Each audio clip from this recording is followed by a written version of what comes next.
Assalamualaikum warahmatullahi wabarakatuh. Halo semuanya, salam sejahtera untuk kita semua. Saya kembali lagi dengan saya Pipit dari Solutiva Consulting Indonesia. Di sini saya akan membahas pertanyaan-pertanyaan yang sering diajukan mengenai psikotes. Pertanyaan tersebut bukan berkaitan dengan soal-soal psikotes ya, tapi pertanyaan yang biasanya diajukan tentang apa itu psikotes, kemudian tujuannya apa, dan lain-lain. Nanti kita bahas satu persatu, oke? Kebanyakan orang akan merasa panik saat akan melakukan psikotes. Kenapa? Karena mereka merasa akan dinilai. Nah, pertanyaan-pertanyaan yang akan saya bahas ini berkaitan dengan rangkuman secara umum pertanyaan-pertanyaan yang biasa diajukan oleh orang-orang yang akan melakukan psikotes. Mudah-mudahan bisa menjawab. Oke, pertanyaan yang pertama, psikotes itu apa sih?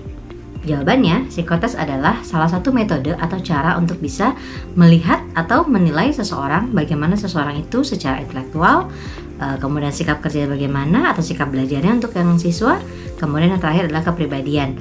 Nah, dari ketiga aspek yang dinilai ini ada alat tes yang banyak sekali yang bisa dilakukan. Jadi bukan hanya satu alat tes yang bisa dipergunakan, baik untuk mengukur tes intelektual maupun untuk mengukur sikap kerja, sikap belajar maupun kepribadian. Jadi jangan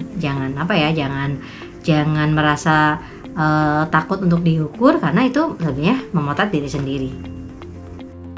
Nah, karena psikotes itu hanyalah salah satu dari sekian banyak metode yang digunakan untuk bisa mengukur seseorang atau menilai seseorang, berarti bukan hanya psikotes saja yang biasa dilakukan. Nah, untuk bidang-bidang pekerjaan misalnya, bukan hanya psikotes yang diberikan, biasanya psikotes itu hanya salah satu dari serangkaian tes yang diberikan. Jadi biasanya ada tambahan tes, misalnya tes teknis atau tes keterampilan yang lain, sebelum seseorang tersebut bisa diterima atau tidak diterima dalam suatu pekerjaan. Demikian pula halnya dalam hal pendidikan. Pendidikan itu kan juga biasanya bukan hanya psikotes saja yang bisa mengukur misalnya minat dan bakat seseorang, tapi juga ada nilai raport, kemudian ada nilai observasi juga dari guru-guru selama siswa tersebut sekolah.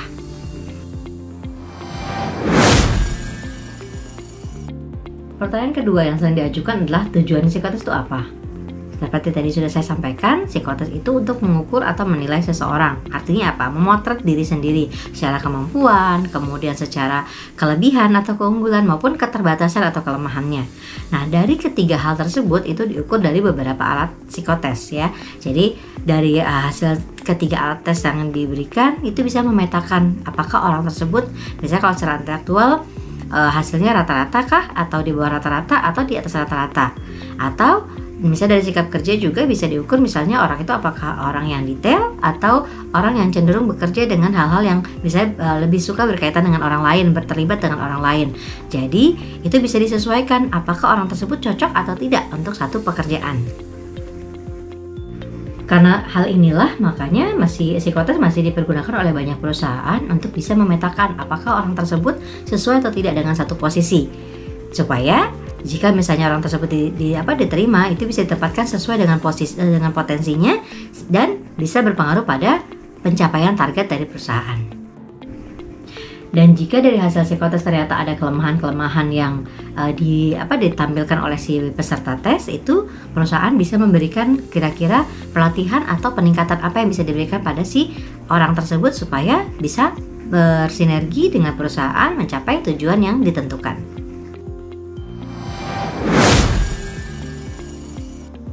Pertanyaan ketiga yang sering diajukan adalah apakah hasil psikotes itu akurat?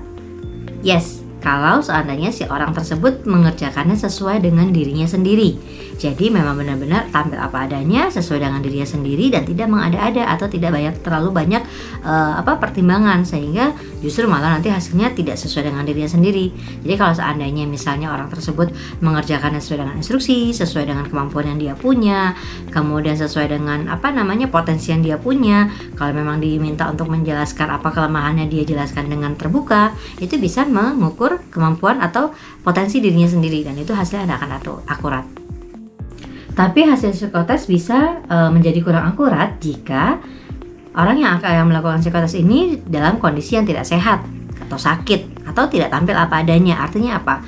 Dia tidak berusaha untuk memanipulasi jawaban misalnya, atau misalnya dia mengerjakan tesnya sesuai dengan tips-tips yang dia dengar dari YouTube ataupun dari buku-buku yang dijual bebas. Nah, itu hasilnya jadi menjadi kurang akurat. Jadi sebaiknya memang kalau memang melakukan psikotes, silakan persiapkan dirinya secara fisik, secara mental, pastikan dirinya sehat juga, konsentrasi dengan penuh. Kalau memang ini silakan sarapan dulu, silakan tidur dengan nyenyak di malamnya supaya memang benar-benar menampilkan dirinya apa adanya, mengerjakannya sesuai dengan instruksi, sesuai dengan apa yang diperintahkan, jadi hasilnya bisa lebih akurat.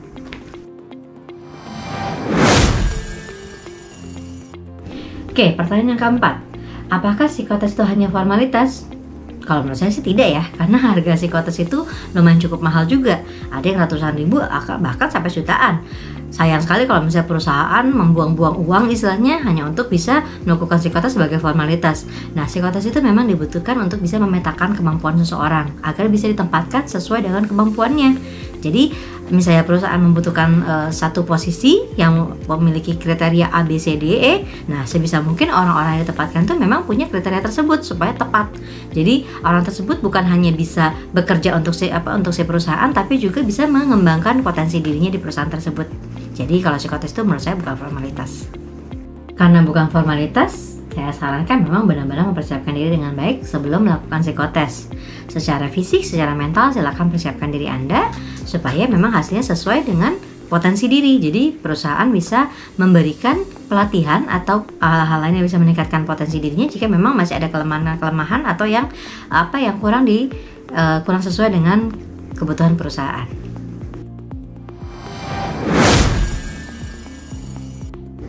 Pertanyaan kelima, apakah psikotes harus jujur? Yes, absolutely yes. Kenapa? Karena kalau seandainya justru dimanipulasi, justru akan merugikan diri sendiri. Itu makanya dari awal, dari konten-konten sebelumnya sudah saya sampaikan bahwa sebaiknya memang silakan tampilkan apa adanya. Itu artinya apa? Berarti harus jujur. Ya, kalau misalnya ditanya kelemahannya, silakan dijawab kelemahan apa yang dimiliki. Kalau misalnya ditanya kelebihannya, silakan dijawab apa kelebihan yang dimiliki. Jadi silakan tampilkan apa adanya. Jujur dengan diri sendiri itu juga berarti jujur dengan orang lain. Karena kalau misalnya tidak mengerjakan secara jujur, justru nantinya akan berbalik dan merugikan diri sendiri.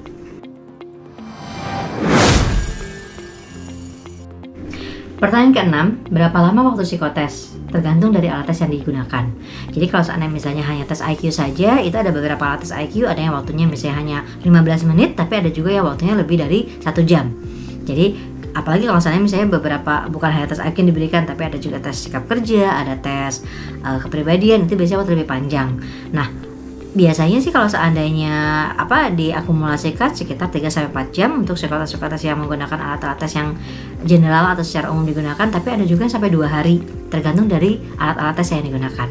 Jadi kalau seandainya ditanya berapa lama waktu tes yang digunakan, tergantung dari alat tes yang digunakan. Tidak bisa dipastikan hanya berapa menit, hanya 1 jam, hanya 2 jam, tidak bisa.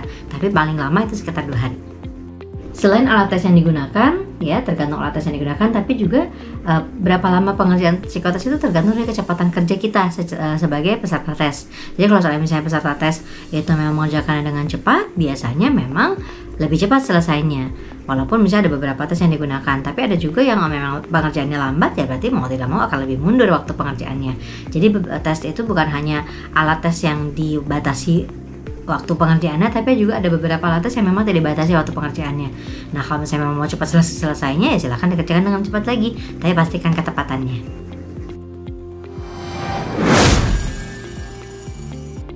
Oke, pertanyaan selanjutnya, pertanyaan ke-7.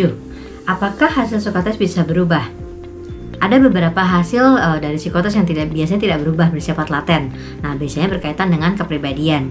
Kenapa? Karena manusia itu secara dari kecil, dari bayi misalnya sampai dewasa itu biasanya berpengaruh dari pola asuh, kemudian dari lingkungan seperti apa. Nah, itu membentuk kepribadian. Itu agak sulit untuk berubah.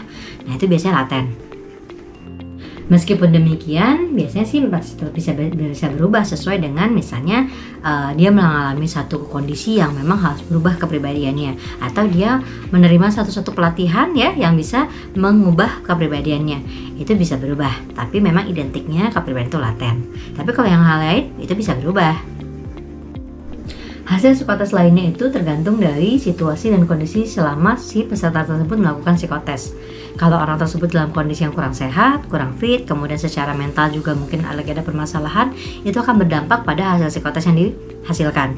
Jadi sebaiknya memang kalau psikotes ya silakan usahakan dalam kondisi terbaik, dalam kondisi sehat, supaya bisa menampilkan potensi dirinya yang terbaik dari yang dia miliki. Jadi kesimpulannya, hasil psikotes itu bisa berubah sesuai dengan kondisi diri sendiri selama psikotes dilakukan dan sesuai dengan pengalaman maupun wawasan yang dimiliki. Semakin banyak pengalaman, semakin banyak wawasan, itu akan semakin mempengaruhi hasil psikotes. Sebaiknya memang kalau misalnya memang merasa kurang dalam satu hal, silahkan dilatih di hal tersebut supaya hasil psikotesnya bisa lebih optimal.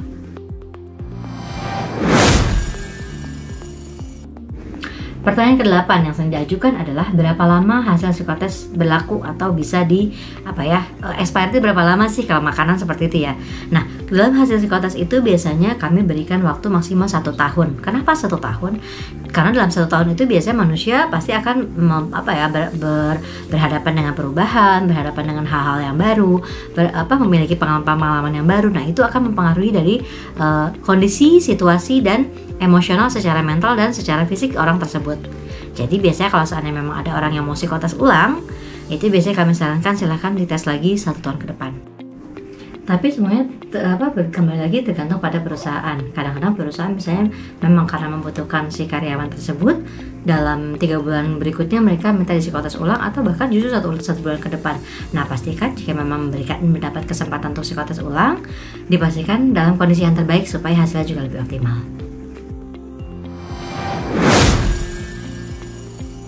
Nah, pertanyaan ke-9, apakah kita perlu belajar untuk psikotes? Pertanyaan ini sebenarnya sudah dijawab di konten-konten sebelumnya. Silahkan disaksikan konten-konten sebelumnya dipahami dengan baik supaya kita paham apakah psikotes itu perlu belajar atau tidak.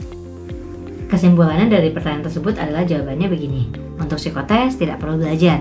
Silakan dipersiapkan dirinya sendiri saja dengan baik, ya. Pastikan dalam kondisi sehat, jadi tidak perlu melihat tutorial ataupun belajar dari buku-buku yang beredar, ya, berkaitan dengan cara-cara mengerjakan psikotes.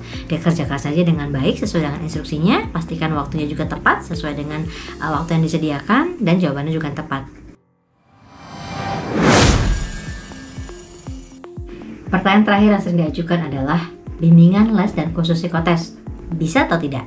Nah, untuk ini kita akan membahas di konten berikutnya ya dengan lebih detail. Tapi secara umum kita mungkin bisa sampaikan bahwa bimbingan dan les maupun les psikotes itu atau kursus psikotes itu tidak ada karena melanggar kode etik dari psikologi.